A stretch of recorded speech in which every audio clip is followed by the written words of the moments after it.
আজকে সংসদে দাঁড়িয়ে আমাদের মাননীয় সংসদ সদস্য জনাব নাহিদ ইসলাম ৩৩ মিনিট বক্তব্য দিয়েছেন এবং ওই পুরো ৩৩ মিনিটে তিনি পুরো বাংলাদেশের কথা বলেছেন, পুরো বাংলাদেশের মানুষের কথা বলেছেন, পুরো বাংলাদেশের মানুষের ভাগ্যের কথা বলেছেন, পুরো বাংলাদেশের ইতিহাসের কথা বলেছেন। জনাব নাহিদ ইসলামের বক্তব্য আপনারা ভালো করেই দেখেছেন এবং আপনারা তার বক্তব্য শুনে বুঝতে পেরেছেন যে তার দেশের প্রতি কতটা দায়বদ্ধতা আছে, দেশের মানুষের প্রতি তার কতটা দরদ আছে, এই দেশ এবং দেশের মানুষকে তিনি কতটা ভালোবাসেন। মুক্তিযুদ্ধের পক্ষ বিপক্ষের রাজনীতি গত 50 বছর ধরে হয়েছে। আমরা এই সমাধান এখনো কেন করতে পারিনি? ম্যাডাম স্পিকার, এর দায়ভার কে নেবে? বিএনপি কি নেবে না, যারা 29 বছর জামাতের সাথে রাজনীতি করেছে? একটা কথা তো এখন সবাই বলে, সাথে থাকলে সঙ্গী, না থাকলে জঙ্গি। বলে এটার দায়িত্ব ছিল তো উনাদের, এই রিকনসিলিয়েশন তৈরি করা, এই প্রশ্নের সুরাহা করা। জুলাই গণ অভ্যুত্থানের পরে, স্বাধীনতার 54-55 বছর পরে জাতীয় সংসদে মুক্তিযুদ্ধের পক্ষ আর বিপক্ষ বলে ভাগ থাকবে, এটা তো মাননীয় স্পিকার আমরা প্রত্যাশা করি, এটা এই প্রজন্ম প্রত্যাশা করে। নাহিদ ইসলামের কথাগুলো কিছু অশিক্ষিত মানুষ তারাও ভালো করে বুঝে এবং বোঝার চেষ্টা করে এবং অনুধাবন করার চেষ্টা করে, কিন্তু আফসোস লাগে যখন কিছু দলকানা ব্যক্তি আছে যারা নামে শিক্ষিত, তারা এই নাহিদ ইসলামের কথার যথার্থতা কখনোই বুঝতে পারবে না।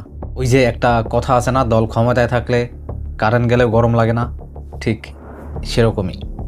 সরকার এখন বলে দিচ্ছে যে বিরোধী দল কিভাবে কথা বলবে, কিভাবে বিরোধিতা করবে, এবং বিরোধী দলের পতনও হয়ে যাবে, এরকম কথা মাননীয় স্পিকার সংসদে আমাদের শুনতে হচ্ছে। তো বিরোধী দল তো মাননীয় স্পিকার সরকারের প্রেসক্রিপশন অনুযায়ী বিরোধিতা করবে না। সরকারের শিখিয়ে দেওয়ার প্রয়োজন নাই কিভাবে কথা বলবে, কিভাবে বিরোধিতা করবে। বিরোধী দল বিরোধিতা করবে, সমালোচনা করবে, জনগণ এটা ঠিক করবে বিরোধী দলকে কতটুকু সমর্থন দিবে কি দিবে না।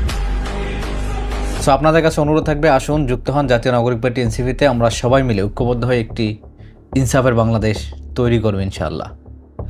ভালো থাকবেন সবাই, সুস্থ থাকবেন। আসসালামু আলাইকুম। ইনকিলাব জিন্দাবাদ। মাননীয় অর্থমন্ত্রী একটা বাক্যই বারবার বলেন যে বিএনপির সময়ে এরকম কোনো রেকর্ড নাই যে আর্থিক খাতে বিশৃঙ্খলা হয়েছে।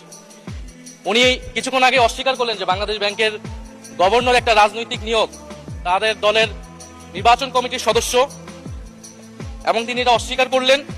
আমি মাননীয় স্পিকার টিআইবির একটা তথ্য আপনাদেরকে দিচ্ছি। বর্তমান সরকারি দলের যারা নির্বাচনের প্রার্থী হয়েছেন তাদের 59.41% ঋণগ্রস্ত, এবং যার বেশিরভাগ হচ্ছে সরকারি দলের।